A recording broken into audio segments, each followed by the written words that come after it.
저는 북한에서 고려항공 승무원으로 9년간 일했습니다. 축복받은 삶이었죠. 하지만 제 인생 전부가 거짓말이었습니다.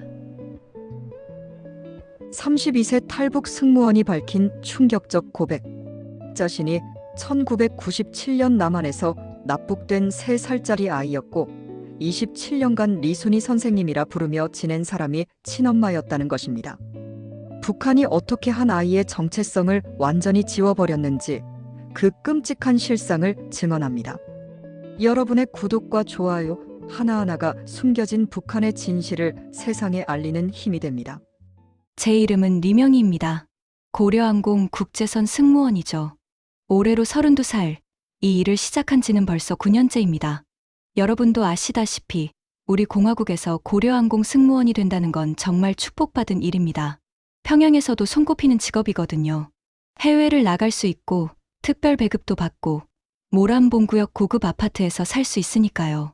제 또래 여자들이 부러워하는 자리죠. 2024년 9월 어느 가을날이었습니다. 그날도 저는 평양 베이징 노선 비행을 마치고 돌아왔습니다. 수도공항에서 순안공항까지 2시간 남짓한 비행이지만 늘 긴장되는 순간들입니다. 외국 손님들을 모시는 일이니 한순간도 방심할 수 없거든요. 비행기에서 내려 집으로 돌아오는 길, 대동강변을 지나며 고향을 생각했습니다. 아, 여기서 제가 말하는 고향은 제 공식 기록에 나와 있는 함경북도 청진시를 말하는 겁니다. 하지만 솔직히 말씀드리면 저는 청진에 대한 기억이 거의 없어요. 제 기록에는 이렇게 나와 있습니다. 1994년 4월 15일 함경북도 청진시 출생, 1997년 고난의 행군 시기 부모 아사, 평양 제1고아원에서 당의 배려로 성장. 그 시절 말이죠. 고난의 행군 때는 정말 많은 분들이 돌아가셨잖아요. 저희 부모님도 그때 배급이 끊기고 먹을 게 없어서 3살짜리 어린아이였던 저만 겨우 살아남았다고 들었습니다. 하지만 이상한 건 그때 기억이 거의 없다는 겁니다. 3살이면 뭔가 기억이 남아있어야 하는 거 아닌가요? 부모님 얼굴이라도 목소리라도. 근데 저는 아무것도 기억나지 않아요. 아니, 정확히 말하면 하나는 있습니다. 꿈에서 가끔 보는 장면인데요. 따뜻한 어딘가, 윙윙거리는 소리가 나는 공간에서 누군가 저를 안고 노래를 불러주는 그런 느낌이요. 부드러운 목소리로 서연아, 서연아 하고 부르는 것 같기도 하고. 하지만 제 이름은 리명이잖아요. 서연이가 누군지 모르겠어요. 그냥 꿈이겠거니 했죠. 고아원에서 자란 건 외롭지 않았냐고요? 솔직히 말씀드리면 외로웠습니다. 다른 아이들은 명절 때면 친척들이 찾아오기도 하는데 저는 아무도 없었거든요. 추석이면 송편 만들고 설날이면 떡국 끓이는 모습 보면서 우리 엄마 아빠는 어떤 분들이었을까 생각했었죠. 그런데 한 분이 저를 특별히 챙겨주셨습니다. 리순이 선생님이요. 고려항공 교관으로 계시는 분인데 제가 고아원에 있을 때부터 가끔 찾아오셔서 저를 돌봐주셨어요. 명희야, 밥은 먹었니? 명희야, 공부는 잘하고 있고? 1년에 2~3번씩 찾아오셔서 따뜻한 밥도 사주시고 옷도 사주시고 제 생일인 4월 15일이면 꼭 케이크를 가져오셨죠. 김일성 주석님 생신이랑 같은 날이라고. 명희야, 너는 축복받은 날에 태어났단다 하시면서요. 어렸을 때는 왜 저만 이렇게 챙겨주시지 궁금했어요. 혹시 먼 친척이신가? 아니면 부모님의 은인이신가? 여쭤보고 싶었지만 북에서는 함부로 묻는 게 아니잖아요. 그냥 감사하게 생각하며 지냈습니다. 리순이 선생님 덕분에 저는 열심히 공부했고 2012년에 고려항공대학에 입학할 수 있었습니다. 그리고 2016년 22살 때 고려항공 승무원이 됐죠. 첫 비행을 마치고 돌아왔을 때 리순이 선생님이 공항까지 마중 나오셨던 게 기억나네요. 명희야, 정말 잘했어. 이제 넌 공화국의 자랑이란다. 선생님 눈에 눈물이 글썽이시더라고요. 왜 그렇게 기뻐하시는지. 마치 본인 딸처럼 말이에요. 그 뒤로도 선생님은 가끔 저를 불러 식사를 하셨습니다. 평양 고려호텔 레스토랑이나 대동강변 음식점 같은 데서요. 승무원 선후배 사이로 만난다고 하시면서도 뭔가 그 이상의 느낌이었어요. 명희야, 힘든 일 없니? 명희야, 해외 나가서 이상한 생각 들지는 않고? 마치 저를 지켜주시려는 것 같은 눈빛이었습니다. 제게는 또 하나 이상한 물건이 있습니다. 금색 나비 목걸이인데요. 고아원 원장 선생님이 제가 10살 때 주셨어요. 명희야, 이건 내가 고아원에 왔을 때 갖고 있던 거란다. 이제 너도 컸으니 돌려주마. 정말 예쁜 목걸이였어요. 금으로 만든 작은 나비 모양인데 날개를 활짝 편 모습이 마치 자유롭게 날아가는 것 같았죠. 청진 고아가 왜 이런 비싼 목걸이를 갖고 있었을까요? 부모님이 남겨주신 걸까요? 궁금했지만 역시 묻지 않았습니다. 그냥 소중히 간직했어요. 비행 갈 때마다 목에 걸고 다녔죠. 왠지 이 목걸이를 하면 마음이 편안해지는 느낌이었거든요. 2024년 9월, 그날도 저는 금색 나비 목걸이를 하고 베이징 비행을 다녀왔습니다. 집에 돌아와 거울을 보며 목걸이를 만지작거렸어요. 이 나비는 어디로 날아가고 싶었을까? 그때는 몰랐습니다. 이 목걸이가 리순이 선생님이 그리고 제 인생 전부가 곧 완전히 뒤집힐 거라는 걸요. 저는 그저 축복받은 고려항공 승무원 리명이었을 뿐입니다. 고아 출신이지만 성공한 케이스, 당의 배려로 이만큼 올라온 충성스러운 공민이었죠. 하지만 제 안에는 늘 작은 의문들이 있었습니다. 왜 리순이 선생님은 저만 그렇게 챙겨주실까? 왜 저는 청진에 대한 기억이 하나도 없을까? 왜 꿈에서는 서연아라는 이름이 들릴까? 이 금색 나비는 누가, 왜 제게 준 걸까? 그 답을 알게 되는 건 바로 다음 달이었습니다. 2024년 10월, 운명 같은 만남이 저를 기다리고 있었으니까요. 2024년 10월 중순, 평양에 특별한 손님들이 오셨습니다. 남북 이산가족 상봉 행사가 몇 년 만에 재개된 거예요. 여러분도 기억하시죠? 6.25 때 헤어진 가족들이 수십 년 만에 만나는 그 눈물의 상봉 말입니다. 저희 세대는 전쟁을 몰라도 부모님 세대, 할아버지 할머니 세대에게는 정말 가슴 아픈 일이잖아요. 고려호텔 대회의실에서 행사가 열렸고 저는 고려항공 승무원 중에서 특별 안내원으로 선발됐습니다. 영어도 능통하고 외국 손님 접대 경험도 많고 무엇보다 당원이니까 믿을 만하다고 하시더라고요. 리명희 동무, 이번 임무는 중요하네. 남측 동포들에게 우리 공화국의 좋은 모습을 보여줘야 해. 상급 동무의 지시를 받고 저는 고려호텔로 향했습니다. 10월의 평양은 참 아름답죠. 단풍이 물들기 시작하고 대동강변에는 가을바람이 불고 그날 아침 저는 평소보다 더 단정하게 옷매무새를 가다듬었습니다. 남측 동포들을 만난다는 게 긴장되기도 하고 한편으로는 궁금하기도 했어요. 남쪽 사람들은 어떻게 생겼을까? 우리랑 많이 다를까? 고려호텔 로비에 들어서니 벌써 남측 일행들이 도착해 계셨습니다. 할아버지, 할머니들이 대부분이셨어요. 60대, 70대, 어떤 분은 80이 넘어 보이시는 이 어르신들이 전쟁 때 헤어진 가족을 아직도 찾고 계시는구나. 가슴이 먹먹해졌습니다. 저는 명찰을 달고 행사장으로 안내를 시작했습니다. 그런데 그때 한 분이 제 눈에 들어왔어요. 60대 중반쯤 보이는 남자분이었는데 다른 어르신들과는 달리 혼자 창밖을 바라보고 계셨습니다. 회색 양복 차림에 안경을 쓰신 뭔가 깊은 생각에 잠긴 표정이셨죠. 저는 그분께 다가가 인사를 드렸습니다. 안녕하십니까.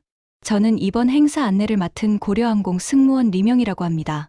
그분이 천천히 고개를 돌려 저를 보셨는데 순간 그분 얼굴이 하얗게 질리는 게 보였습니다.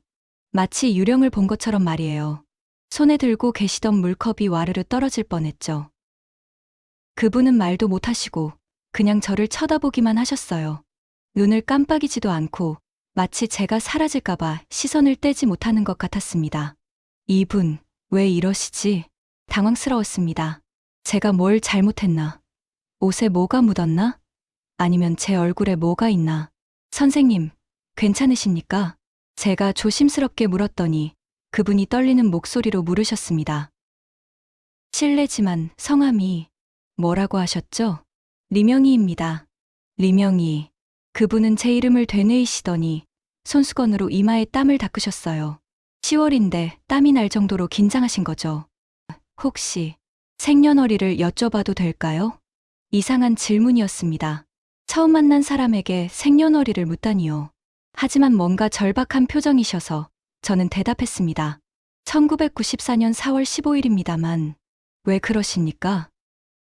그분 눈이 휘둥그레졌습니다. 그러더니 갑자기 주머니에서 핸드폰을 꺼내시는 거예요. 손이 너무 떨려서 핸드폰을 떨어뜨릴 뻔하셨죠. 잠깐만요.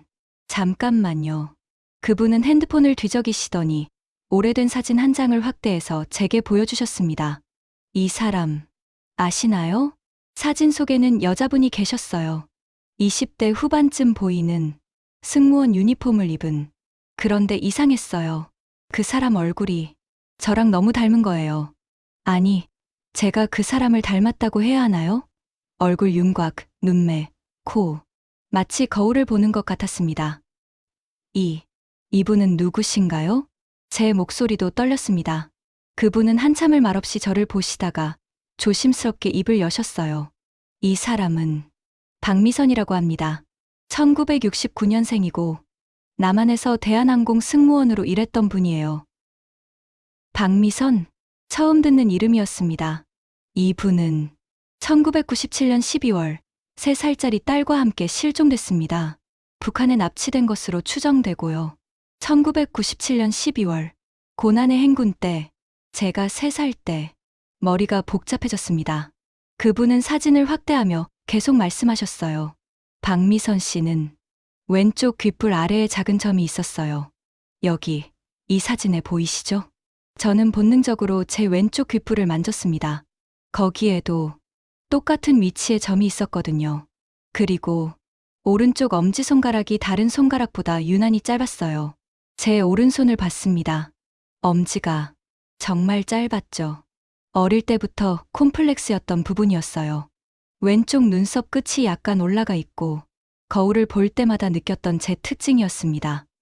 이건 우연이라고 하기엔 너무 많은 게 일치했어요. 선생님은 대체 누구십니까? 제가 물었습니다. 그분은 깊은 한숨을 쉬시고는 명함을 꺼내 주셨어요. 김철수, 한국무역 대표이사. 저는 박미선 씨 남편의 절친이었습니다. 고등학교 때부터 형제같이 지냈던 사이였죠. 그 친구 이름은 성진우. 박미선 씨와 결혼해서 딸을 낳았어요. 이름은 성서연. 성서연. 그 이름을 듣는 순간 머릿속에서 무언가가 번쩍였습니다. 서연아, 서연아. 꿈에서 들었던 그 목소리. 따뜻한 비행기 안에서 누군가 저를 안고 불렀던 그 이름. 1994년 4월 15일생. 성서연. 김철수 선생님은 떨리는 목소리로 말씀하셨습니다. 성진우. 제 친구는 26년간 딸을 찾았습니다. 경찰서, 국정원, 납북자 단체. 안 가본 데가 없었어요. 매일 밤 사진을 보면서 서연아, 아빠가 꼭 찾을게 하면서 김 선생님 눈에 눈물이 맺혔습니다. 친구는 2023년에 심장마비로 세상을 떠났습니다. 마지막 순간에 제 손을 꼭 잡고 철수야, 미선이랑 서연이 부탁해 하면서 제 가슴이 두근거렸습니다. 뭔가 잘못됐어요. 이건 말도 안 되는 이야기예요. 저는 리명이에요. 청진구와 출신이고 부모님은 고난의 행군 때 돌아가셨고 그때였습니다. 김 선생님이 또 다른 사진을 보여주셨어요. 1997년 신문기사 사진이었는데 대한항공 승무원 박미선 28과 딸 성서연 3 실종. 사진 속 3살짜리 여자아이가 금색 나비 목걸이를 하고 있었습니다. 저는 본능적으로 제 목에 손을 가져갔어요. 지금도 하고 있는 제가 늘 차고 다니는 금색 나비 목걸이. 그 목걸이. 김 선생님이 제 목을 가리켰습니다. 박미선 씨가 딸에게 준 목걸이예요. 금으로 만든 나비 모양. 딸 첫 돌 때 선물로. 세상이 빙글빙글 돌았습니다. 당신은 김철수 선생님은 확신에 찬 목소리로 말씀하셨습니다. 성서연입니다. 1997년 12월 어머니 박미선 씨와 함께 남한에서 납북된. 아닙니다. 저는 소리쳤어요. 저는 리명이에요. 청진에서 태어났고 고난의 행군 때 부모를 잃은. 그건 북한이 만들어낸 거짓말입니다. 김 선생님은 단호하게 말씀하셨어요. 당신은 본래 한국 사람입니다. 대한민국 국민 성서연. 주변이 조용해졌습니다. 다른 사람들이 우리를 쳐다보고 있었어요. 저는 도망치고 싶었어요. 저는 잠깐 자리를 비워야겠습니다. 저는 비틀거리며 화장실로 향했습니다. 거울 앞에 섰어요. 제 얼굴을 봤습니다. 왼쪽 귓불의 점, 오른쪽 짧은 엄지, 왼쪽 올라간 눈썹, 그리고 목에 걸린 금색 나비. 나는 누구지? 리명이, 성서연, 청진고아, 남한 사람. 부모는 고난의 행군에 죽었다. 아니면 납북됐다. 모든 게 무너져 내렸습니다. 제가 알고 있던 제 인생 전부가 거짓말이었단 말인가요? 거울 속 제 얼굴을 보며 저는 처음으로 이런 생각을 했습니다. 나는 대체 누구인가? 그리고 또 하나. 리순이 선생님은 혹시 아니에요. 설마요. 그럴 리가 없어요. 하지만 퍼즐 조각들이 하나씩 맞춰지기 시작했습니다. 박미선, 리순이, 성서연, 리명희. 1997년 12월.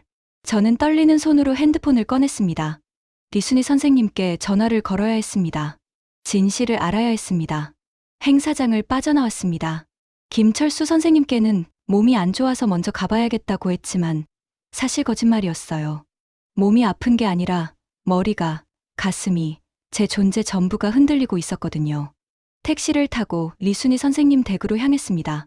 선생님은 2022년에 고려항공 교관직을 은퇴하시고 지금은 평양 보통강구역 아파트에서 혼자 사세요. 가끔 제가 찾아뵙고 생필품도 사다 드리고 함께 식사도 하던 그런 사이였죠. 아니, 그렇다고 생각했죠. 하지만 지금 생각해보니 선생님은 늘 슬픈 눈으로 저를 보셨어요. 특히 제가 선생님 하고 부를 때마다 뭔가 참는 듯한 표정을. 설마. 아파트 앞에 도착했습니다. 8층.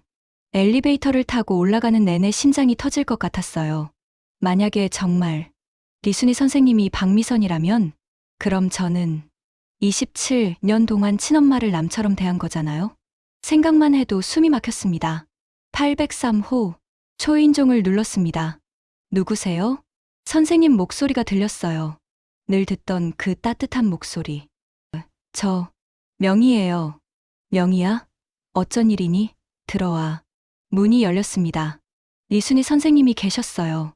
55살, 머리에 흰머리가 많이 섞였고 주름도 깊어졌지만 여전히 단정한 모습이셨죠. 그런데 이상했어요. 선생님이 제 얼굴을 보시더니 순간 굳어지시는 거예요. 명희야, 무슨 일 있었니? 얼굴이 왜 그래? 선생님, 저는 떨리는 목소리로 물었습니다. 오늘 고려호텔에서 남측 동포 한 분을 만났어요. 선생님 얼굴이 하얗게 변했습니다. 그분이 김철수라고 하시던데요. 선생님 손이 떨렸어요. 들고 계시던 찻잔이 흔들리더니 바닥에 떨어져 깨졌습니다. 쨍그랑. 선생님, 괜찮으세요? 저는 깨진 찻잔을 치우려 했지만 선생님이 제 손을 붙잡으셨어요. 그 손이 얼음장처럼 차가웠습니다. 명희야, 그 사람이 뭐라고 했니? 저한테 이상한 얘기를 하셨어요. 저는 한 발 한 발 다가갔습니다. 제가 1997년에 남한에서 납북됐다고요. 원래 이름은 성서연이고 어머니 이름은. 그만. 선생님이 고개를 돌리셨어요. 명희야, 그 사람 말은 듣지 마라. 남측 사람들이 우리를 혼란스럽게 하려고. 박미선. 제가 그 이름을 말하는 순간 선생님 어깨가 크게 떨렸습니다. 어머니 이름이 박미선이라고 했어요. 선생님. 저는 선생님 앞에 무릎을 꿇었습니다. 눈물이 흘러내렸어요. 선생님 본명이 박미선 아니신가요? 긴 침묵이 흘렀습니다. 보통강 밖에서 아이들 노는 소리가 들렸어요. 엄마, 엄마 하고 부르는 목소리가. 선생님은 천천히 고개를 들어 저를 보셨습니다. 눈가에 눈물이 가득했어요. 그래, 그 한마디에 세상이 무너졌습니다. 나는 박미선이야. 선생님, 아니 박미선. 제 친어머니는 주저앉으며 울음을 터뜨리셨습니다. 그리고 너는 내 딸이야. 서연아. 성서연. 1994년 4월 15일에 태어난 내 딸. 저는 그 자리에서 얼어붙었습니다. 엄마가 미안해. 27년 동안 엄마라고 부르지 못하게 해서. 박미선. 아니, 엄마는 떨리는 손으로 제 얼굴을 어루만지셨어요. 매일 보면서도 엄마라고 할 수 없었어. 안아주고 싶어도 참아야 했어. 왜요? 저는 소리쳤습니다. 왜 말씀 안 하셨어요? 27년 동안. 왜? 살리고 싶었어. 엄마는 고개를 떨구셨어요. 너를 살리고 싶었단다. 그날 엄마는 모든 걸 말씀해 주셨습니다. 1997년 12월, 엄마는 김포 베이징 노선을 비행하셨대요. 대한항공 승무원으로서 3살짜리 딸을 데리고. 그게 바로 저였죠. 그날이 내 아빠 성진호하고 결혼기념일이었어. 베이징 비행 끝나고 돌아가서 저녁 먹으려고 했는데 베이징 수도공항에서 호텔로 가는 길 납치당하셨대요. 북한 공작원들이 차를 세우고 강제로 끌고 갔다고. 저항했어. 소리도 지르고 도망치려고도 했지. 근데 내가 내 품에 있었잖아. 아이까지 다치게 하고 싶어 하는 순간 나는 포기할 수밖에 없었어. 중국 공안은 못 본 척했고 육로로 평양까지 끌려오셨대요. 평양 도착하니까 당 간부가 나타나더라. 너는 이제 공화국 사람이다. 고려항공 교관으로 일할 것이다. 나만 승무원 서비스를 가르쳐라. 그러면서 엄마 목소리가 떨렸습니다. 딸은 따로 키운다. 너희가 모녀인 걸 아무도 모르게 할 것이다. 협조 안 하면 딸을 죽인다. 그래서 너를 빼앗겼어. 3살짜리 내가 엄마 울부짖는데 나는 아무것도 할 수 없었어. 저는 주먹을 쥐었습니다. 손톱이 손바닥에 박혔어요. 너는 고아원으로 갔고 이름도 바뀌었어. 성서연에서 리명희로. 출신도 조작됐지. 청진고아, 고난의 행군 때 부모 잃은 아이로 1년에 2-3번 너를 볼 수 있었어. 고아원 아이를 후원한다는 명목으로. 그때마다 가슴이 찢어졌어. 내 딸인데 엄마라고 부르지도 못하고 선생님 하고 부르는 내 목소리를 들으면서 엄마는 흐느껴 우셨습니다. 내가 10살 때 금색 나비 목걸이 돌려줬지. 그거 기억나니? 네, 그건 내가 납북될 때 하고 있던 거야. 내 첫 돌 때 엄마가 선물한 고아원 원장한테 부탁해서 너한테 돌려줬어. 그것만이라도 내 곁에 있게. 저는 목걸이를 만졌습니다. 22년 동안 차고 다녔던 내가 고려항공대학 들어갔을 때, 승무원 됐을 때 얼마나 기뻤는지 몰라. 내 딸이 엄마랑 같은 길을 가는구나. 하지만 동시에 무서웠어. 너도 해외 나가면 탈출하고 싶어질까봐. 엄마는 제 손을 꼭 잡으셨어요. 서연아, 엄마는 몇 번 탈출 시도했어. 2017년에도 베이징 비행 갈 때 너랑 같이 도망치려고 했어. 근데 발각됐어. 보위부한테 끌려가서 6개월 동안 수용소에. 그때 깨달았어. 내가 잘못 움직이면 너까지 위험하다는 걸. 그래서 참았어. 27년을 참았어. 방 안이 조용해졌습니다. 저는 뭐라고 말해야 할지 몰랐어요. 엄마. 처음으로 그 단어를 입 밖에 냈습니다. 엄마. 박미선. 제 친엄마는 저를 꼭 안아주셨어요. 27년 만에 처음으로. 서연아. 미안해. 엄마가 너무 미안해. 저는 엄마 품에 안겨 울었습니다. 분노가 치밀어 올랐어요. 이 나라가 미웠어요. 이 체제가 증오스러웠어요. 어떻게 3살짜리 아이를 엄마한테서 빼앗을 수 있죠? 어떻게 27년 동안 모녀를 숨기게 할 수 있죠? 어떻게 사람의 인생을, 정체성을, 기억을 다 빼앗을 수 있죠? 엄마, 제 아빠는요? 진우는. 엄마 목소리가 떨렸습니다. 김철수가 말해줬겠지만 2023년에 돌아가셨어. 심장마비로. 26년 동안 우리를 찾다가. 아빠, 만나보지도 못한 제 아빠. 아빠는 마지막까지 너를 찾았어. 김철수한테 부탁까지 하고. 그런데 엄마는 고개를 숙이셨어요. 우리는 살아있었는데 북에 갇혀서 아무 말도 할 수 없었어. 저는 주먹을 불끈 쥐었습니다. 엄마, 우리 나가요. 뭐, 여기서 나가요. 나만으로. 김철수 선생님이 도와주실 거예요. 엄마는 고개를 저었어요. 안 돼. 너무 위험해. 너라도 살아야지. 싫어요. 저는 소리쳤습니다. 27년 떨어져 살았는데 이제 또 헤어질 순 없어요. 엄마 두고 혼자 못 가요. 서연아, 엄마도 자유로워져야 해요. 이제 엄마라고 마음껏 부를 수 있는 곳으로 가야 해요. 저는 엄마 손을 꼭 잡았습니다. 우리 함께 나가요. 제발요. 엄마는 한참을 망설이시다가 천천히 고개를 끄덕이셨어요. 그래, 함께 나가자. 이제 엄마도 지쳤어.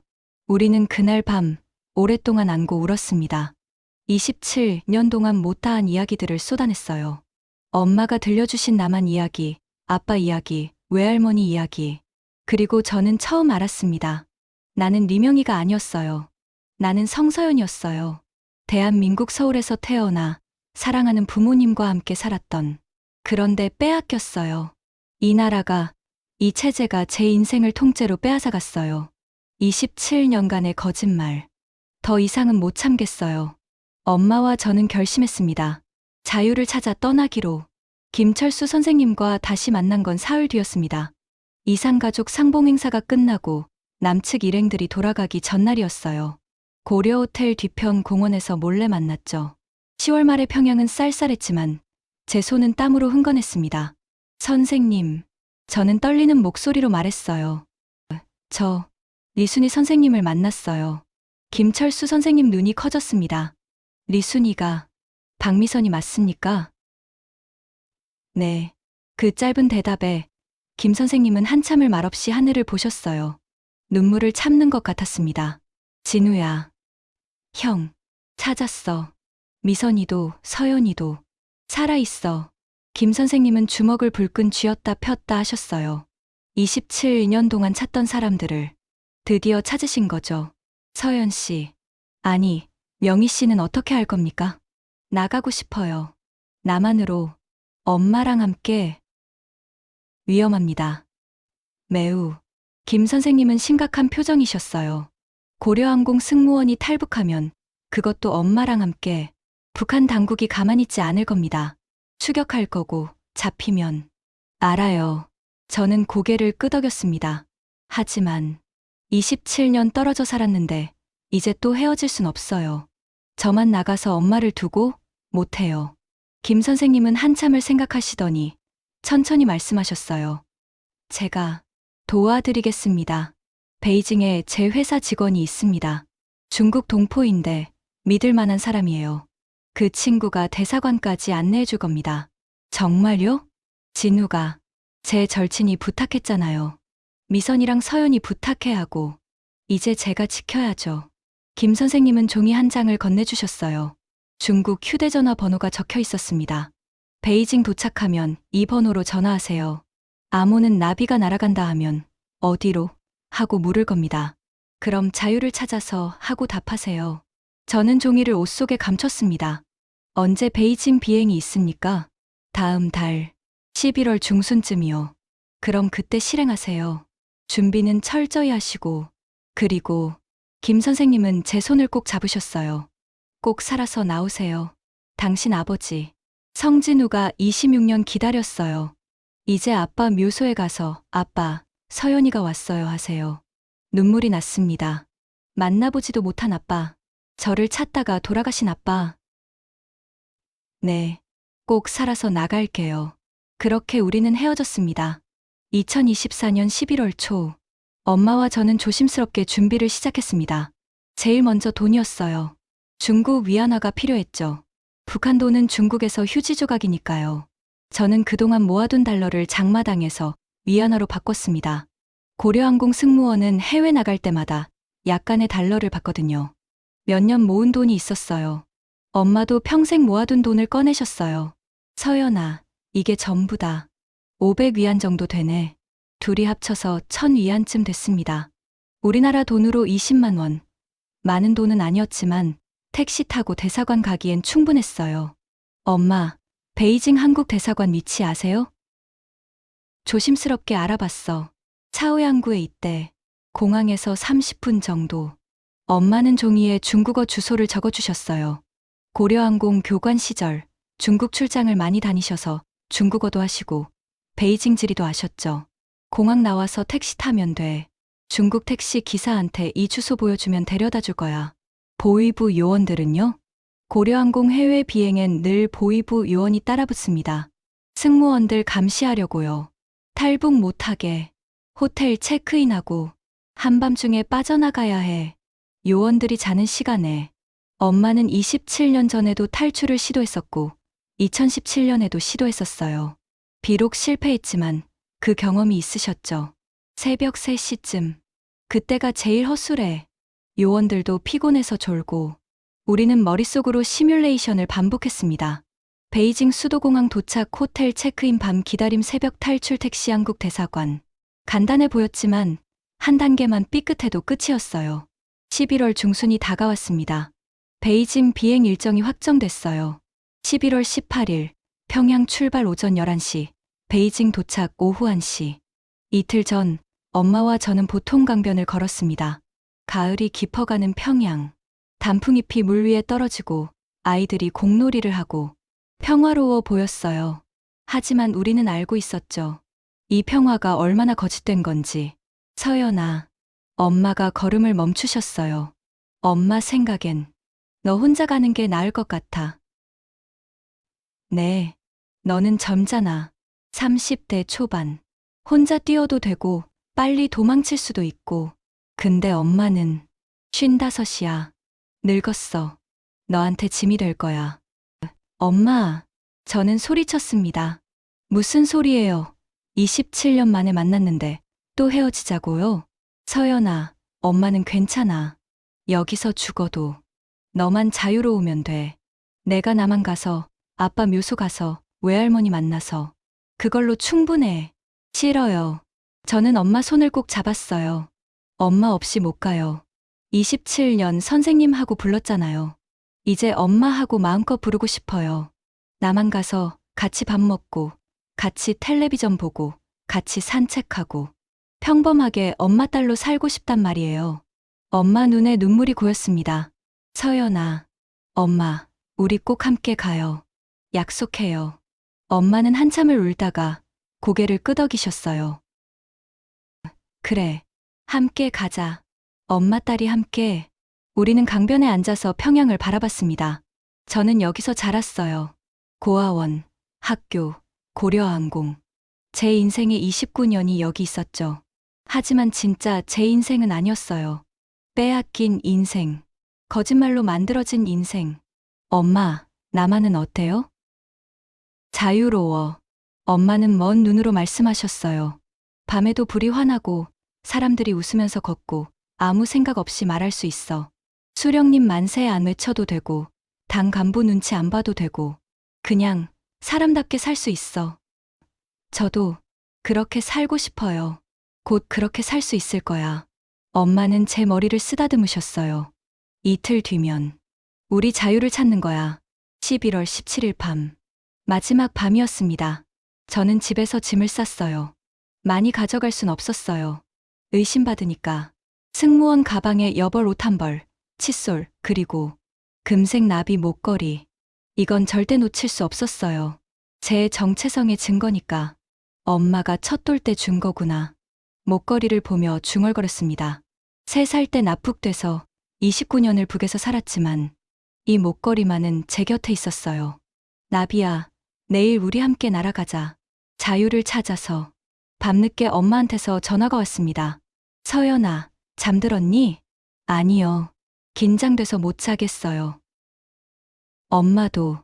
전화기 너머로 엄마 숨소리가 들렸어요. 서연아, 혹시 내일 뭔가 잘못되면. 엄마, 그런 말씀 마세요. 아니야, 들어. 혹시 엄마가 잡히면 너라도 도망쳐. 엄마 기다리지 말고 너라도 대사관 가. 엄마, 약속해. 엄마는 이미 50년 넘게 살았어. 근데 너는 아직 젊잖아. 너는 살아야 해. 저는 눈물을 닦으며 대답했어요. 네, 약속할게요. 근데 엄마도 약속하세요. 포기하지 말고 끝까지 달리기로. 그래, 약속한다. 사랑해요, 엄마. 처음 하는 말이었어요. 27년 만에. 엄마도 사랑해, 서연아. 우리 딸. 전화를 끊고 저는 창밖을 봤습니다. 평양의 밤. 어두운 하늘 아래 불빛이 드문드문 보였어요. 내일이면 여기를 떠나는구나. 두려웠습니다. 잡히면 어쩌나. 죽으면 어쩌나. 하지만 동시에 간절했어요. 자유. 진짜 내 이름으로 사는 것. 엄마를 엄마라고 부르는 것. 아빠 묘소에 가는 것. 외할머니를 만나는 것. 아빠, 저 내일 갈게요. 엄마랑 함께 조금만 기다려주세요. 그렇게 마지막 밤이 지나갔습니다. 11월 18일 새벽. 운명의 날이 밝았습니다. 2024년 11월 18일 오전 10시. 순안공항. 고려항공 평양 베이징 노선 비행 전 브리핑이 시작됐습니다. 오늘 승객은 62명, 대부분 중국 관광객들이고, 기장님 목소리가 들렸지만 머릿속에 하나도 안 들어왔어요. 심장이 터질 것 같았습니다. 오늘이다. 오늘 나가는 거다. 옆에 서 계신 선배 승무원이 제 손을 봤어요. 명희야, 손이 왜 이렇게 차갑니? 몸 안 좋아? 아니에요. 괜찮아요. 거짓말이었죠. 괜찮을 리가 없었어요. 비행기에 올랐습니다. 고려항공 JS151편. 낡은 추위공사 기종이었지만 오늘만큼은 이 비행기가 자유로 가는 날개처럼 느껴졌어요. 승객들이 탑승했습니다. 중국 사업가들, 관광객들, 그리고 구석 자리에 보위부 요원 2명. 사복 차림이지만 눈빛으로 알 수 있었어요. 저 사람들을 피해야 한다. 오전 11시 정각. 비행기가 이륙했습니다. 창밖으로 평양이 멀어졌어요. 대동강, 주체사상탑, 모란봉. 제가 29년 살았던 곳. 안녕. 이제 안 볼 거야. 2시간 비행 동안 저는 기계적으로 서비스를 했어요. 음료 나눠주고, 기내식 서빙하고. 하지만 머릿속은 온통 탈출 생각뿐이었죠. 엄마는 어떻게 지내실까? 지금쯤 준비하고 계실까? 두렵진 않으실까? 오후 1시 10분. 베이징 수도공항 착륙. 비행기가 활주로에 내려앉는 순간 온몸에 전율이 흘렀습니다. 여기가 자유로 가는 마지막 관문이구나. 공항 청사로 들어갔어요. 베이징 공항은 평양이랑 비교도 안 될 정도로 크고 화려했죠. 사람들도 많고 가게도 많고 보위부 요원들이 우리를 쫓아왔습니다. 리명이 동무, 호텔 가자. 짐 챙겼나? 네, 동무. 우리는 호텔로 이동했어요. 공항 근처 베이징 인터내셔널 호텔. 고려항공 승무원들이 늘 묵는 곳이었죠. 체크인하면서 시계를 봤습니다. 오후 2시, 13시간. 새벽 3시까지 13시간 기다려야 해. 방은 2인실이었어요. 다행히 룸메이트 선배가 좋은 분이라 금방 주무셨죠. 저는 침대에 누워 천장을 봤습니다. 엄마는 어디 계실까? 엄마는 따로 오시기로 했어요. 같은 비행기 타면 의심받으니까. 엄마는 오늘 오후 평양발 다른 항공편으로 베이징에 오시기로 했죠. 관광객으로 위장해서 휴대전화를 꺼냈어요. 북한 전화기지만 중국에서는 로밍이 됐거든요. 엄마한테서 문자가 와 있었습니다. 도착했다. 호텔 체크인 완료. 새벽 2시 30분에 로비에서. 가슴이 두근거렸습니다. 1시간 반 후면 엄마를 만나는구나. 시간이 너무 안 갔어요. 오후 3시, 4시, 5시. 저녁 먹으러 나가자는 선배 제안을 거절하고 배 안 고파요 하고 방에 남았습니다. 해가 졌어요. 베이징의 밤. 창밖으로 네온사인이 반짝였죠. 저기 어딘가에 한국 대사관이 있겠지. 밤 9시, 10시, 11시. 선배가 돌아와서 주무셨어요. 코 고는 소리가 들렸습니다. 자정이 됐습니다. 그리고 새벽 1시. 저는 조용히 일어났어요. 승무원 가방을 챙기고 운동화를 신었습니다. 뛸 준비. 새벽 2시. 복도로 나왔어요. 조용했어요. 보위부 요원들 방은 6층, 저는 8층이었으니까 괜찮았죠. 엘리베이터는 위험했어요. CCTV가 있으니까. 계단으로 내려갔습니다. 발소리 안 나게. 숨소리도 죽이고. 7층, 6층. 6층 복도를 지날 때 심장이 멎는 줄 알았어요. 보위부 요원들 방 문이 보였거든요. 제발, 자고 있어라. 5층, 4층, 3층, 1층 로비에 도착했습니다. 새벽 2시 25분. 프런트 직원이 졸고 있었어요. 다행이었죠. 구석 소파에 앉아서 기다렸습니다. 2시 28분, 29분, 2시 30분. 엘리베이터 문이 열렸습니다. 엄마가 나오셨어요. 간단한 옷차림에 작은 가방 하나. 저처럼 운동화를 신으셨더라고요. 우리는 눈빛으로 인사했습니다. 엄마, 서연아. 말없이 호텔 정문으로 향했어요. 밖으로 나왔습니다. 베이징의 새벽 공기. 차가웠지만 자유의 냄새가 났어요. 택시. 엄마가 중국어로 소리쳤어요. 택시 한 대가 섰습니다. 차오양구. 한국 대사관. 엄마가 중국어로 주소를 말씀하셨어요. 택시 기사가 고개를 끄덕이며 출발했습니다. 성공이다. 이제 30분만 가면. 그때였습니다. 뒤에서 고함 소리가 들렸어요. 설아, 리명희, 리순이.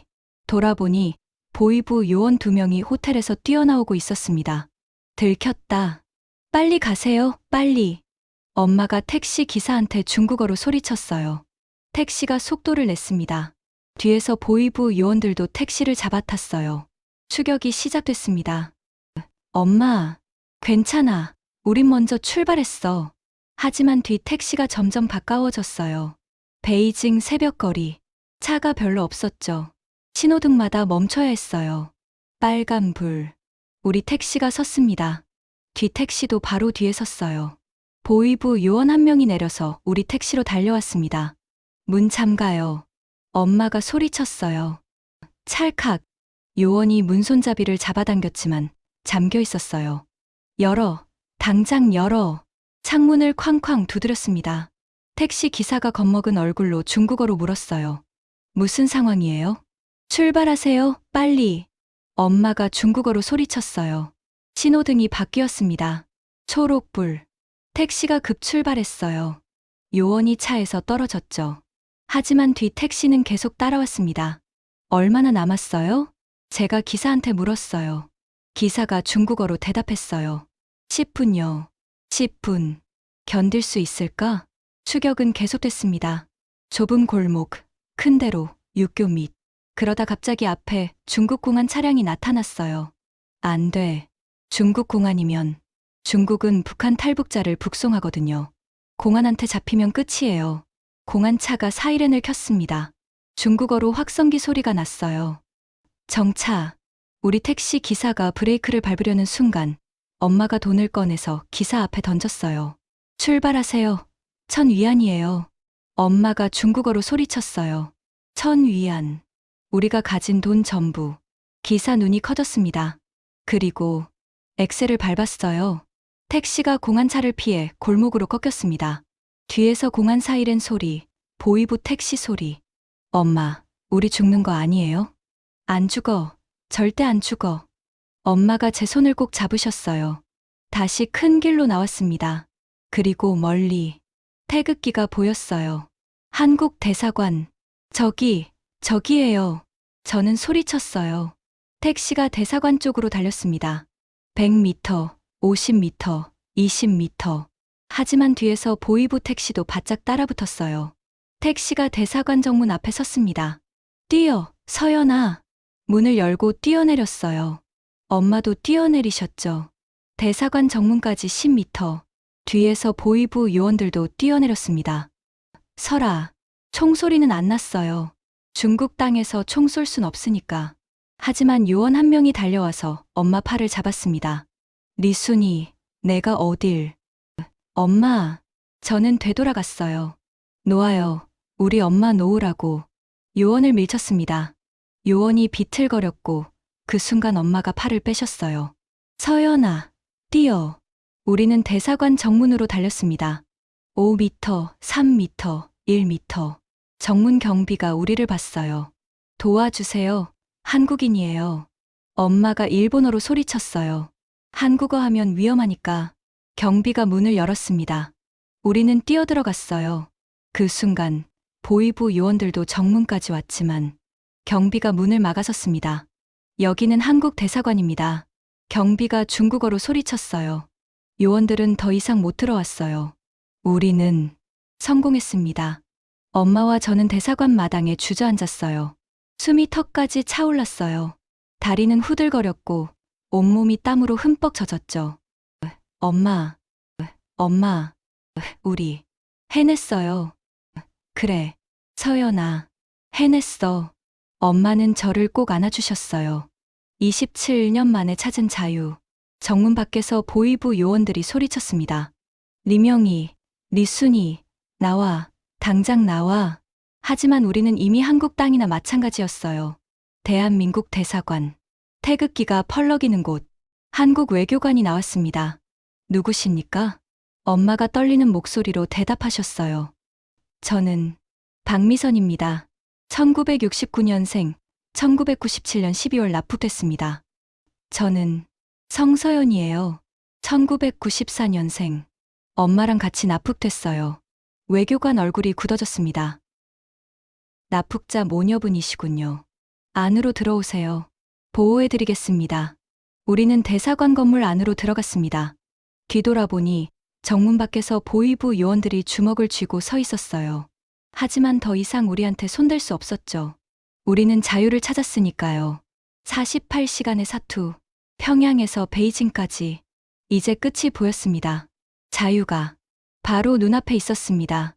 한국 대사관 안, 태극기가 보이는 회의실로 안내받았습니다. 따뜻한 차가 나왔고 담요도 주셨어요. 새벽 추위에 떨던 몸이 조금 녹았죠. 일단 안전합니다. 외교관 분이 말씀하셨어요. 김태연 영사님이라고 하셨죠. 하지만 김 영사님 표정이 어두워졌어요. 중국 정부가 압력을 넣을 겁니다. 북한 요청으로 지금도 밖에 공안들이 와 있어요. 창밖을 봤습니다. 정말로 중국 공안 차량 서너 대가 대사관을 포위하고 있었어요. 그리고 북한 보위부 요원들도 멀리서 지켜보고 있었죠. 저희 잡혀가는 건가요? 제가 떨리는 목소리로 물었습니다. 아닙니다. 여기는 대한민국 영토나 마찬가지입니다. 중국도 함부로 못 들어와요. 하지만 김 영사님이 한숨을 쉬셨어요. 시간이 걸릴 겁니다. 외교적 협상이 필요해요. 한국 정부에 이미 보고했고 서울에서 지시를 기다리는 중입니다. 얼마나요? 사흘, 길면 일주일. 엄마가 제 손을 꼭 잡으셨어요. 신원 확인이 시작됐습니다. 성함이 어떻게 되시죠? 박미선입니다. 1969년 4월 12일생. 남한 주소는 서울특별시 강남구 대치동. 성진우와 1993년에 결혼했고 딸 성서연을 낳았어요. 엄마는 27년 전 기억을 더듬으며 대답하셨어요. 김 영사님이 컴퓨터를 두드렸습니다.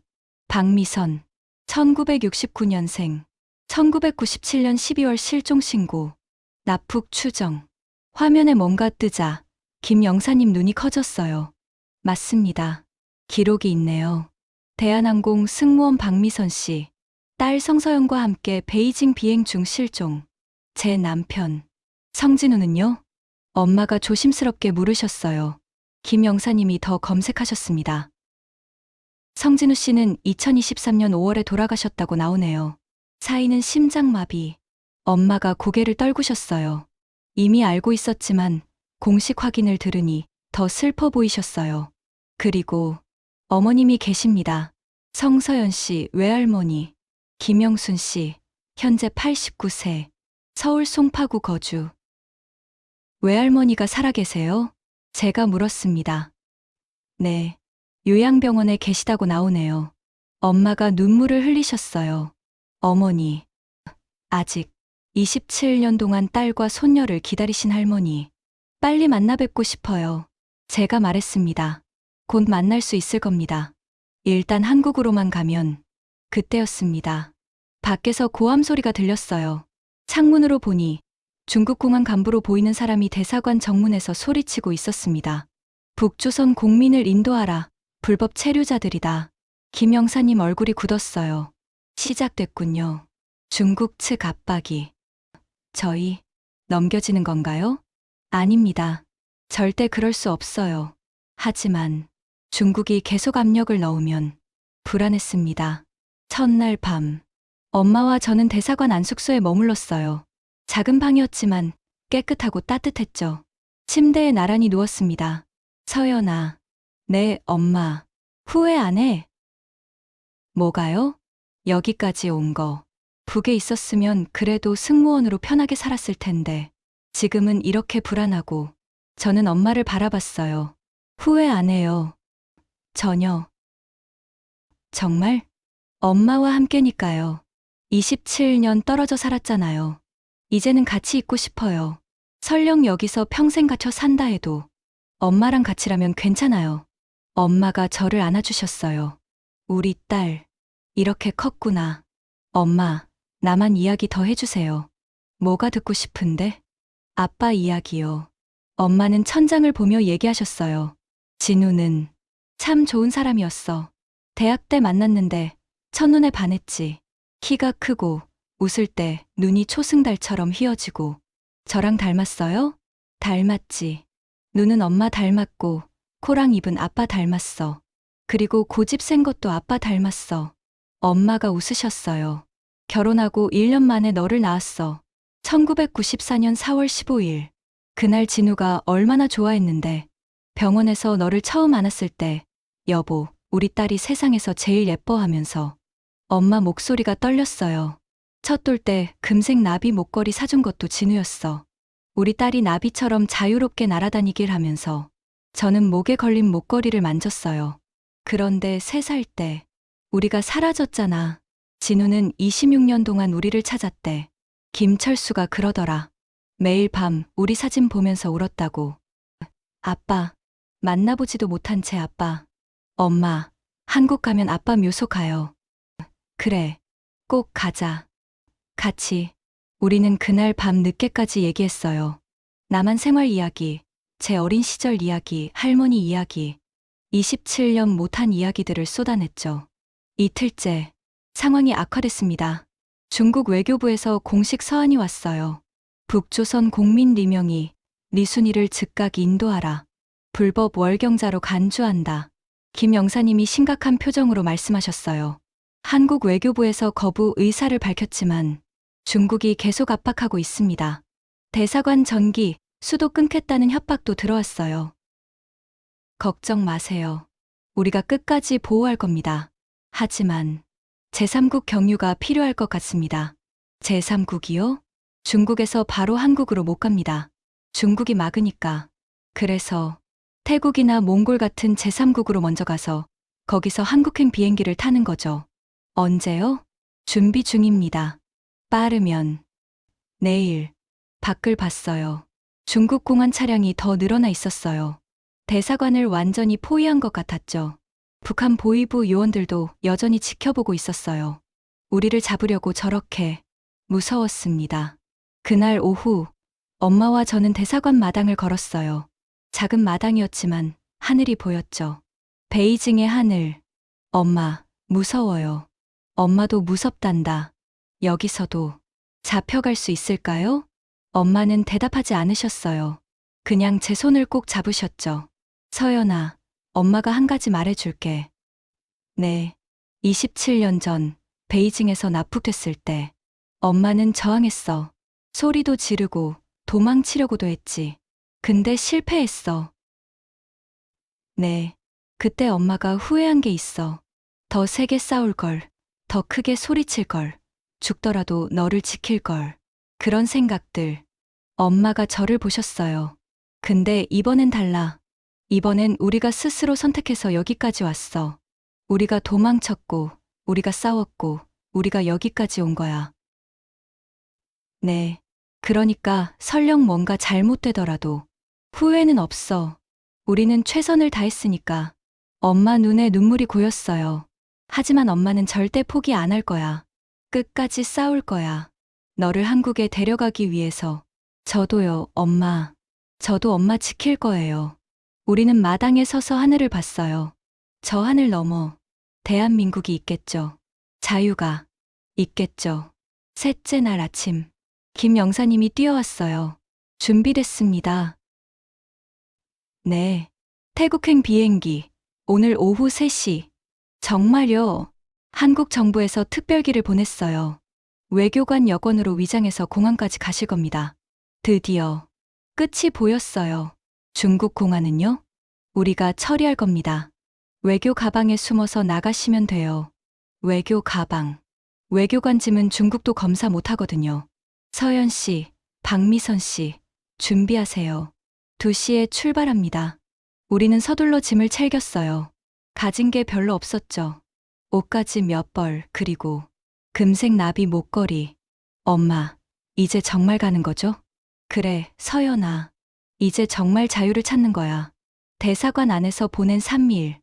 불안하고 무섭고 절망스러웠지만 엄마와 함께였으니까 버틸 수 있었어요. 이제 마지막 관문만 넘으면 한국입니다. 집입니다. 자유입니다. 오후 2시 대사관 회의실에서 김 영사님이 여권 2개를 건네주셨어요. 외교관 여권입니다. 이름은 김미영, 이서연. 한국 외교부 직원으로 위장했어요.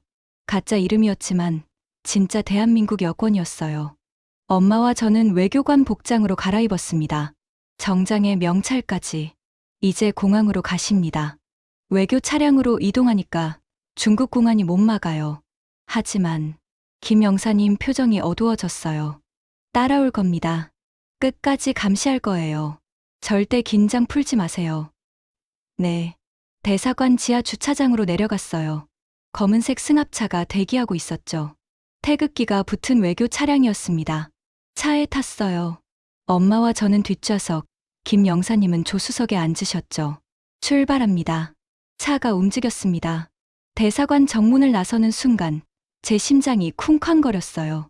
정문 밖에 중국 공안 차량 서너 대가 대기하고 있었거든요. 그리고 멀리 북한 보위부 요원들도 보였어요. 아직 포기 안 했구나. 우리 차가 정문을 빠져나가자 공안차 2대가 바로 뒤를 따라붙었습니다. 시작됐군요. 김 영사님이 중얼거렸어요. 차는 베이징 시내를 달렸어요. 공안차는 바짝 붙어서 따라왔죠. 저 사람들이 우릴 세울 수도 있나요? 제가 떨리는 목소리로 물었어요. 외교 차량은 못 세웁니다. 비엔나 협약으로 보호받거든요. 하지만 방법을 찾을 순 있어요. 불안했습니다. 뒤를 계속 봤어요. 공안차가 점점 더 가까이 붙었죠. 10분쯤 지났을까요? 신호등에 섰는데 공안차 한 대가 옆으로 바짝 붙었어요. 공안 2명이 차에서 내렸습니다. 우리 차 창문을 두드렸어요. 쾅쾅쾅. 열어. 중국어로 소리쳤어요. 김 영사님이 창문을 조금만 내렸습니다. 외교 차량입니다. 비엔나 협약에 의해 보호받습니다. 북조선 도주자가 탔다. 공안이 소리쳤어요. 외교관만 탔습니다. 승객 명단은 중국 외교부에 이미 전달했어요. 공안이 차 안을 들여다봤어요. 저와 엄마를 똑바로 쳐다봤죠. 심장이 터질 것 같았습니다. 들켰나? 엄마가 제 손을 꼭 잡으셨어요. 긴 침묵. 공안이 우리 얼굴을 한참 보더니 뒤로 물러섰어요. 가시오. 신호가 바뀌었고 차는 다시 출발했어요. 휴. 온몸에 식은땀이 흘렀습니다. 괜찮으세요? 김 영사님이 뒤를 돌아보셨어요. 네, 괜찮아요. 하지만 손은 계속 떨렸어요. 차는 계속 달렸습니다. 공안차는 여전히 따라왔죠. 20분, 30분. 마침내 공항이 보였어요. 베이징 수도공항. 거대한 건물이 눈앞에 나타났죠. 도착했습니다. 차가 공항 입구에 섰어요. 공안차도 섰습니다. 하지만 더 이상 따라오진 못했어요. 공항 안은 국제구역이니까요. 우리는 차에서 내렸어요. 공항 입구로 걸어가는데 뒤에서 공안들이 지켜보고 있었어요.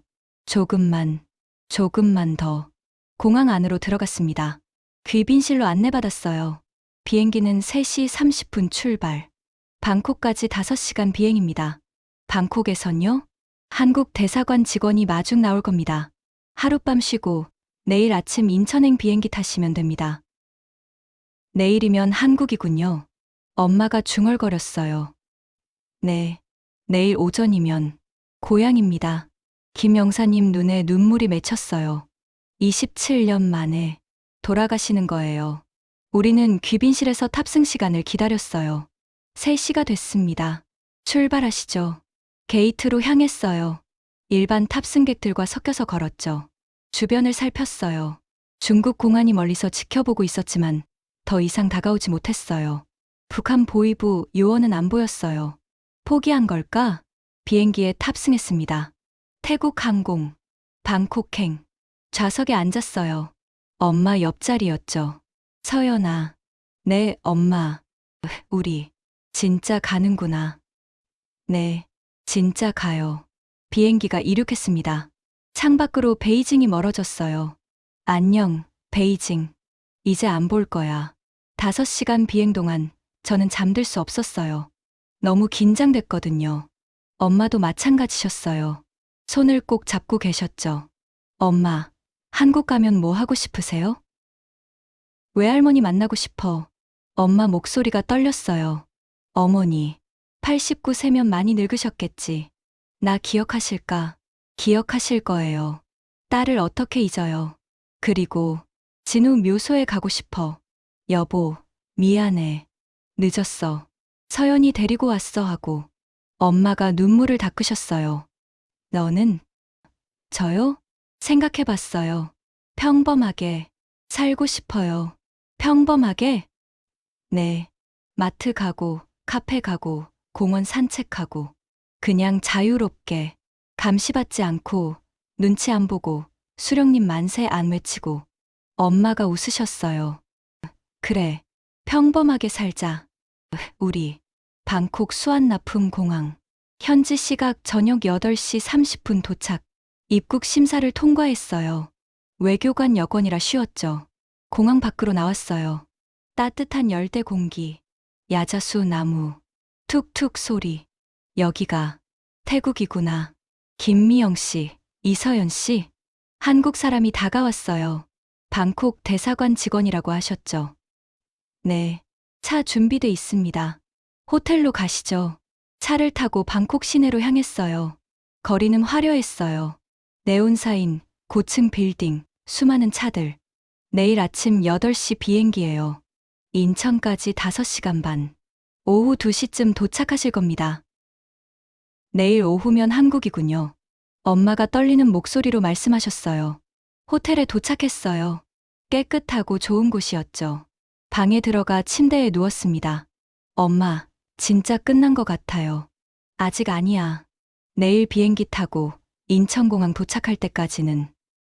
네, 조금만 더 참아요. 그날 밤 잠들기 전 창밖을 봤어요. 방콕의 밤하늘, 별이 보였죠. 내일이면 한국이다. 11월 21일 아침, 방콕 공항으로 향했어요. 대한항공 KE658편, 인천행, 탑승권을 받았어요.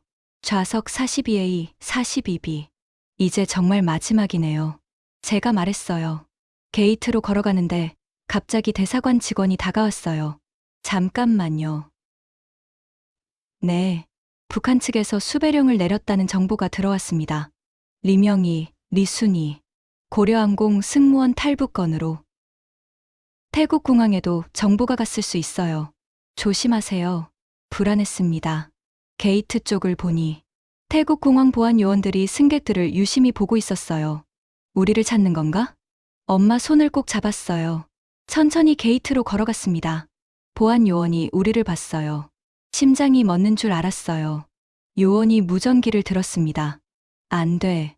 그때 대사관 직원이 우리 앞으로 나섰어요. 외교관입니다. 외교 여권.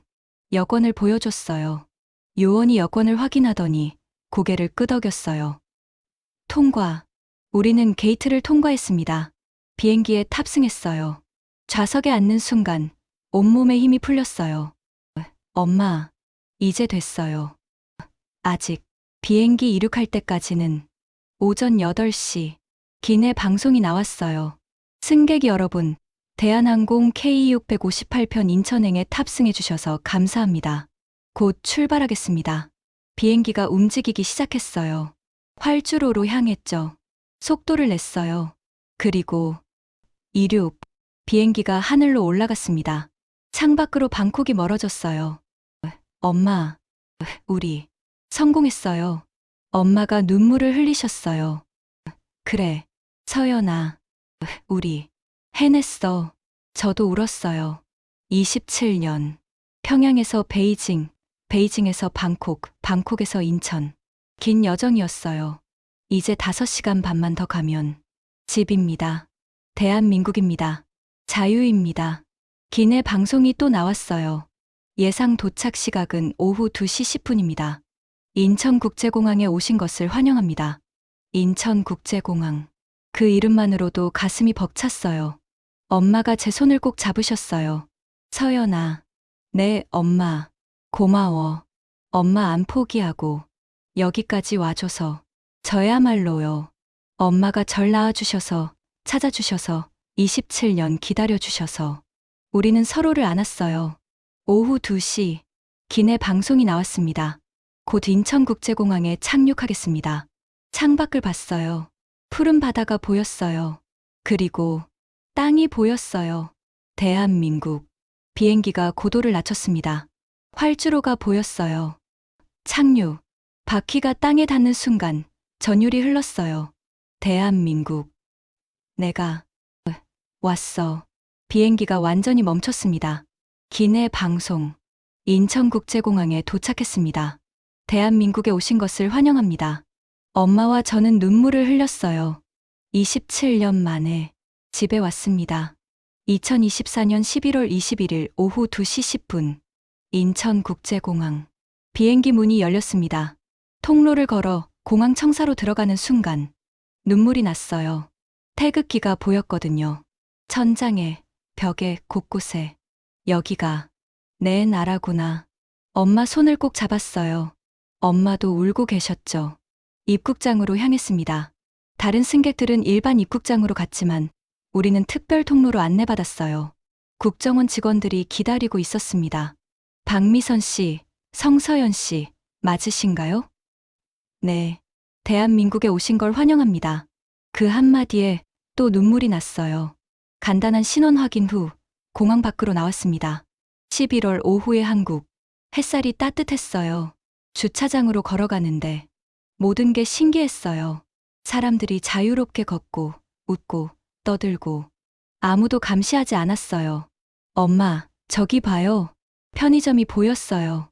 환하게 불이 켜진 2004 시간이라고. 밤에도 문 안 닫는데요. 엄마도 신기한 듯 쳐다보셨어요. 차를 타고 서울로 향했습니다. 창밖으로 보이는 풍경. 고층 빌딩, 깨끗한 도로, 수많은 차들. 서연아, 저것 좀 봐. 엄마가 가리킨 곳엔 대형 전광판이 있었어요. 뉴스가 나오고, 광고가 나오고. 저렇게 큰 화면을. 우리는 한동안 말을 잇고 창밖만 봤어요. 27년 만에 보는 대한민국. 엄마에겐 고향이고, 저에겐 처음이지만 원래 제 나라였던 곳. 하나원에 도착한 건 저녁 5시쯤이었어요. 북한 이탈 주민 정착 지원 시설. 여기서 석 달 동안 생활하며 한국 사회 적응 교육을 받는다고 했죠. 방은 깨끗했어요. 침대, 책상, 옷장. 화장실에는 따뜻한 물도 나왔죠. 엄마, 물이 따뜻해요. 진짜네. 북에서는 따뜻한 물이 귀했거든요. 저녁 식사 시간. 식당에 가니 다른 탈북자분들이 계셨어요. 나이도, 출신도 다양했죠. 밥상을 받았는데 깜짝 놀랐어요. 쌀밥에 반찬이 6가지나 되고 국도 있고 고기도 있고. 이게 다 우리 거예요? 네, 드세요. 북에서는 상상도 못할 양이었어요. 엄마와 저는 천천히 밥을 먹었습니다. 눈물 흘리면서 이게 자유구나. 다음 날부터 적응 교육이 시작됐어요. 한국 사회 이해하기, 은행 사용법, 스마트폰 쓰는 법. 제일 신기했던 건 인터넷이었어요. 이걸로 전 세계 정보를 다 볼 수 있다고요? 네. 검색만 하시면 돼요. 강사님이 웃으며 말씀하셨죠. 저는 처음으로 검색을 해봤어요. 성진우, 제 아버지 이름. 기사들이 나왔어요. 납북 피해자 성진우 씨. 26년간 가족 찾다 별세 딸 찾아 헤맨 아버지. 끝내 못 만나고 눈물이 났어요. 아빠, 미안해요. 늦어서. 엄마도 옆에서 같이 우셨어요. 2024년 12월 초, 드디어 외할머니를 만나는 날이었습니다. 송파구 요양병원. 89 새할머니는 침대에 누워 계셨어요. 머리는 새하얗고 주름이 깊었지만 눈빛만은 또렷하셨죠. 어머니, 엄마가 침대 옆에 앉으셨어요. 미선아? 할머니가 떨리는 손으로 엄마 얼굴을 만지셨어요. 미선아, 정말 내가 왔니? 네, 어머니. 늦었어요. 미안해요. 아니다.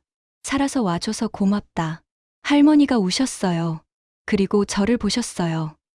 너는 할머니, 저 성서연이에요. 손녀. 할머니 눈이 커졌어요. 서연이. 우리 서연이가 이렇게 컸니? 3살 때 봤는데 할머니가 제 손을 잡으셨어요. 할머니가 27년을 기다렸단다. 미선이랑 서연이 돌아올 줄 알았어. 할머니, 우리 셋은 한참을 울었어요.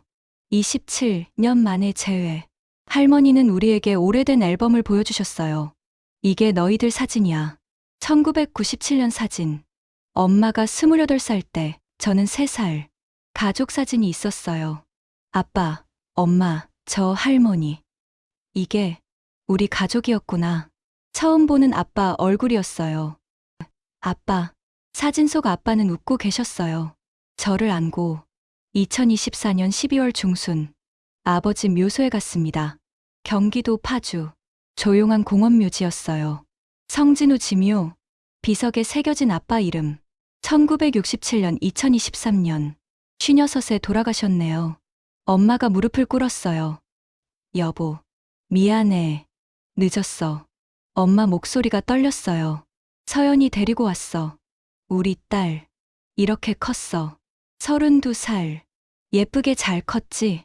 저도 무릎을 꿇었습니다. 아빠, 저 서연이에요.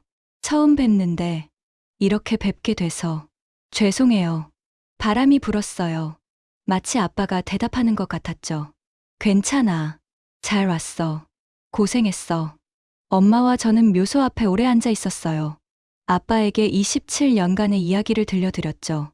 2025년 하나원 교육을 마치고 사회로 나왔어요. 정부에서 작은 아파트를 지원해줬고 정착금도 받았죠. 엄마는 탈북자 상담사 일을 시작하셨어요. 같은 경험을 한 사람으로서 도와주고 싶어. 엄마는 새로 온 탈북자분들을 돕고 계세요. 저는요? 한국어 공부를 더 하고 자격증도 땄어요. 그리고 2025년 말 드디어 대한항공 객실 승무원 지원서를 냈습니다. 엄마, 저 면접 붙었어요. 정말 2026년 4월 대한항공 신입 승무원 교육을 받았어요. 고려항공 승무원이었던 경력이 도움이 됐죠. 그리고 지금 2026년 21살 젊은 나이는 아니지만 33살에 새로운 시작을 했어요. 대한항공 승무원 성서연. 진짜 제 이름으로 진짜 제 나라 항공사에서 일하고 있습니다. 가끔 생각해요. 북에 남은 사람들, 고아원 친구들, 고려항공 동료들, 그리고 리순이 교관님의 동료 선생님들. 제가 탈북한 후 그분들이 어떻게 됐을까요? 조사받았을까요? 처벌받았을까요? 미안해요. 제가 자유를 찾으려다 보니 그분들에게 피해가 갔을 거예요. 하지만 엄마는 말씀하세요. 서연아, 내 잘못이 아니야. 그 체제가 잘못된 거지. 맞아요. 사람을 가두고 감시하고 자유를 빼앗는 게 잘못된 거죠. 언젠가 통일이 되면 좋겠어요.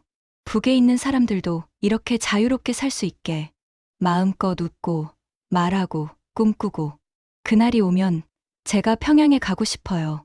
고아원도 가보고 대동강변도 걸어보고 그리고 고마웠던 분들께 인사드리고 싶어요. 덕분에 버틸 수 있었어요. 감사합니다. 2026년 2월. 오늘도 저는 인천공항에 출근합니다. 파란 대한항공 유니폼을 입고 명찰을 달아요. 성서연, 객실 승무원. 이름표를 볼 때마다 가슴이 벅차요. 내 이름. 진짜 내 이름이야. 공항을 걸어가면서 주변을 봐요. 자유롭게 걷는 사람들. 웃으면서 대화하는 가족들. 아무 걱정 없이 여행 가는 연인들. 이게 자유구나. 이게 평범한 삶이구나. 비행기에 올라요. 승객들을 맞이하며 웃어요. 안녕하세요. 탑승해주셔서 감사합니다. 비행기가 이륙해요. 창밖으로 한국이 보여요. 제 고향, 제 나라. 27년 빼앗겼다가 되찾은 곳. 엄마에게 전화해요. 엄마, 오늘 베이징 비행이에요. 조심해서 다녀와. 서연아, 베이징. 2024년 11월, 우리가 탈출했던 그곳. 이제는 두렵지 않아요. 대한민국 여권을 갖고 당당하게 갈 수 있으니까. 비행기가 구름 위로 올라가요. 창밖을 보며 생각해요. 아빠, 저 잘하고 있죠? 엄마 모시고 왔고, 지금 행복해요. 하늘 어딘가에서 아빠가 웃고 계실 것 같아요. 여러분, 제 이야기를 들어주셔서 감사합니다. 저는 리명이었다가 성서연이 됐어요. 북한 고아였다가 대한민국 국민이 됐고요. 고려항공 승무원이었다가 대한항공 승무원이 됐죠. 27년. 긴 시간이었지만 포기하지 않았어요. 엄마도, 저도, 그리고 하늘의 아빠도. 자유는 공짜가 아니었어요. 많은 눈물, 많은 두려움, 많은 희생이 있었죠. 하지만 지금 저는 자유롭습니다. 제 이름으로 살고, 제 꿈을 꾸고, 제 인생을 살아요. 북에 계신 분들, 언젠가 여러분도 자유를 찾으실 수 있기를 바랍니다. 그리고 남한에 계신 분들, 여러분이 누리는 자유가 얼마나 소중한 건지 제 이야기가 조금이라도 느끼게 해드렸으면 좋겠어요. 우리나라가, 우리 민족이 언젠가 다시 하나가 되는 날, 통일된 하늘 아래서 모두가 자유롭게 사는 날, 그날을 꿈꾸며 저 성서연은 오늘도 하늘을 날아갑니다. 금색 나비처럼 자유를 찾아서. 여러분, 안녕하세요. 평양다큐입니다. 오늘 들려드린 이야기 어떠셨나요? 성서연 씨의 27년. 참 긴 시간이었죠.